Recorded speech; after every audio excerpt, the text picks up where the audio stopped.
Terima kasih, Pak Ganjar. Pertanyaan ini terkait dengan kinerja Kementerian Pertahanan. Ketika tadi kita bahas sama-sama situasi pertahanan kita, Bapak tadi membahas tentang bagaimana belanja alutsista, bagaimana rencana tentang minimum force itu bisa dicapai dan lain-lain. Bapak melakukan review itu.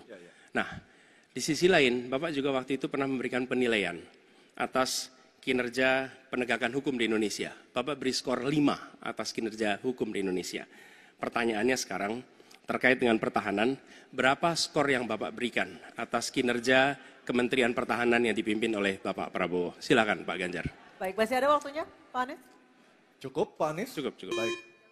Baik, langsung saja kami persilakan Pak Ganjar untuk menjawab pertanyaan dari Pak Anies. Waktu Bapak 2 menit dimulai ketika berbicara, silakan. 5 juga. Saya punya datanya dan kemudian akan saya sampaikan. Maka di meja saya sudah saya siapkan data satu persatu. Namun demikian Mas Anies, tentu saja ada yang ingin saya sampaikan dari apa yang tadi sudah saya utarakan. Ketika kemudian kita ingin membangun sistem pertahanan kita, maka dalam perencanaan kita tidak boleh gonta-ganti. Kita mesti ajak, mesti konsisten. Kedua, kita mesti mendengarkan betul-betul dari seluruh matra. Maka seluruh proses perencanaannya harus bottom up. Sehingga saya ketemu dengan seseorang berpangkat cukup tinggi, Pak, kalau Bapak kasih persenjataan kepada saya yang tidak saya butuhkan, sudah saya siapkan museum untuk saya taruh di sana. Situasi seperti ini tentu tidak mengenakan. Tapi ini harus kita buka, apapun kondisinya, untuk perbaikan bangsa. Kritik, otokritik itu menyehatkan. Tidak ada kok rasa dengki di hati saya. Yang ada adalah bagaimana rasa cinta tanah air ini mesti kita wujudkan. Agar kemudian kita betul-betul bisa menjadi negara kuat di banyak area dan kita berbicara di dunia internasional disegani. Bung Karno pernah menyampaikan itu. Daulat politik itu wajib. Berdikari dalam bidang ekonomi mesti dituju. Dan kita punya kepribadian dalam kebudayaan. Sekarang daulat ekonomi pertahanan kita mesti kita tunjukkan. Maka ketika banyak perusahaan-perusahaan waktu itu yang sangat strategis dibikin, itu mimpi sejak dari lama pendiri bangsa agar kita menjadi negara kuat. Dan itulah yang sebenarnya kita-kita yang harus meneruskan itu. Begitu Mas Anies. Ya, makasih Pak Ganjar. Cukup Pak Ganjar, baik Pak Anies. Silakan menanggapi jawaban dari Pak Ganjar, waktu 1 menit Pak Anies, silakan.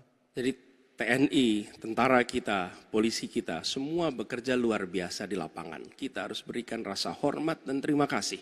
Karena mereka mengerjakan hal-hal yang sulit, hal-hal yang berat. Tapi sisi kebijakan menurut saya lebih parah. Kenapa? Di era Pak SBY, kenaikan gaji terjadi 9 kali. Selama era ini hanya bernaik gaji 3 kali dan akan naik nanti tahun depan. Karena menjelang pemilu mungkin naik gajinya.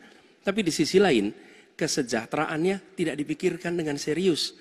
Tukin hanya 80%. Lihat Kementerian Keuangan, lihat Kementerian PUPR. Menteri-menterinya mengusahakan peningkatan tukin di mereka.